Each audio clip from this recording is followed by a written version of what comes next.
Naalala niyo ba kung ano yung pakiramdam mo paggising mo at wala ka ng sakit?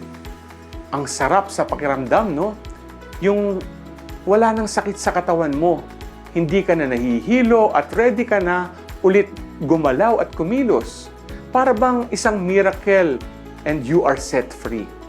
Naalala ko yung ebanghelyo ngayong araw.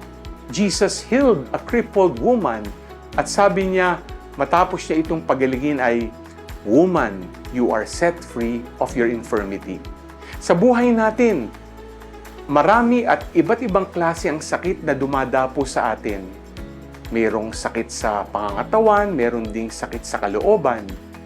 Ngunit, sa kahit anong sakit, kahit anong unos, si Lord ang ating ultimate healer. Ikaw, ready ka ba sa pagpapagaling at miracle na ibibigay sa iyo ni Lord?